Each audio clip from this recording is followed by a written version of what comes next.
এবং ফিরোজের ব্যবসা দখল করতে চেয়েছিল। সে মানুষের মাঝে বিষ ছড়ানো জারি রাখল যে এই লোকটা দুমুখ, সে নিজেরই যুবককে মেরে ফেলেছে। লোকজন তার কথা বিশ্বাস করতে শুরু করল এবং ফিরোজের কাছে ক্রেতা আসা বন্ধ করে দিল। জৈনব তার বাবার অবস্থা দেখে চিন্তিত ছিল।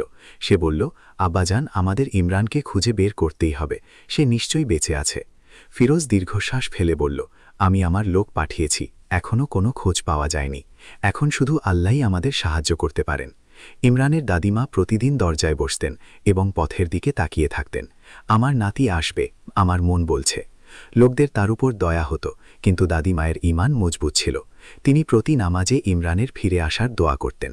তার বিশ্বাস ছিল আল্লাহ তার কথা শুনছেন। ইমরান এবং আলী মদিনার কাছে পৌঁছে গেল। পথে তাদের কাফেলার কিছু লোকের সাথে দেখা হলো, যাদের ওপর হামলা হয়েছিল। তারা চিৎকার করে বলল, ইমরান, তুমি বেঁচে আছো? ইমরান তাদের জানালো যে হামলাকারী কে ছিল। সে ওমর ছিল, আমি তাকে চিনে ফেলেছিলাম। ইমরান কাফেলার লোকদের বলল, আমাদের ফিরোজ সাহেবকে জানাতে হবে যে ওমরই আসল অপরাধী। তারা সিদ্ধান্ত নিল যে তারা গোপনে মদিনায় প্রবেশ করবে, যাতে ওমর জানতে না পারে। আলী বলল, আমরা সত্য সামনে আনব, আল্লাহ আমাদের সাথে আছে। মদিনায় পৌঁছে ইমরান সোজা তাদের পুরনো বাড়িতে গেল। সেখানে তার দাদিমা থাকত। দরজায় টোকা দিলে খাদেম বলল, ফিরোজ অসুস্থ, তার সাথে দেখা করতে পারবেন না। ঠিক সেই সময় জাইনাব দরজার দিকে তাকালো এবং তার চোখ বিস্ময়ে বড় হয়ে গেল। জাইনাব সাথে সাথে নিচে নেমে এলো এবং ইমরানকে দেখে তার চোখে পানি নেমে এলো। আল্লাহ শুকরিয়া যে তুমি বেঁচে আছো, আমরা অনেক দোয়া করেছিলাম। ইমরান বলল, আমি ফিরোজ সাহেবের সাথে দেখা করতে চাই। আমার কাছে এমন তথ্য আছে যা তাকে সাহায্য করতে পারে। জয়নাব তাকে ভিতরে আসতে ইশারা করল। ফিরোজ অসুস্থ অবস্থায় বিছানায় শুয়েছিলেন। ইমরানকে দেখে তার চোখ উজ্জ্বল হয়ে উঠল আর বলল, আমার ছেলে, তুমি বেঁচে আছো? ইমরান বলল, জি, আল্লাহর রহমতে আমি বেঁচে আছি, আর আমি জানি কে আমার উপর হামলা করেছিল।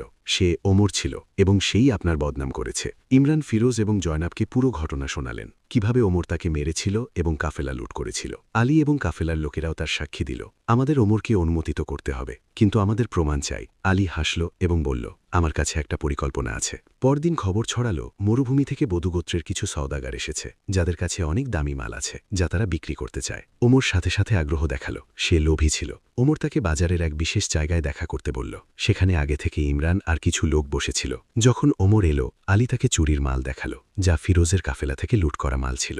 আলী বলল, এই মাল আমি কোথায় পেয়েছি তা তোমার জানার দরকার নেই। ওমর লোভে পড়ে বলল, আমাকে চিনতে পারছো না? আমি সেই ব্যক্তি যে কাফেলার উপর হামলা করেছিলাম। ঠিক সেই মুহূর্তে ইমরান আর মদিনার কাজী সামনে এলেন। কাজী বললেন, আমরা সব শুনেছি ওমর। ওমর অবাক হয়ে গেল। তাকে ফাঁদে ফেলা হয়েছে। সে দেখল ইমরান বেঁচে আছে। সে ভয় পেয়ে গেল। এটা অসম্ভব, আমি তাকে মেরে ফেলেছিলাম।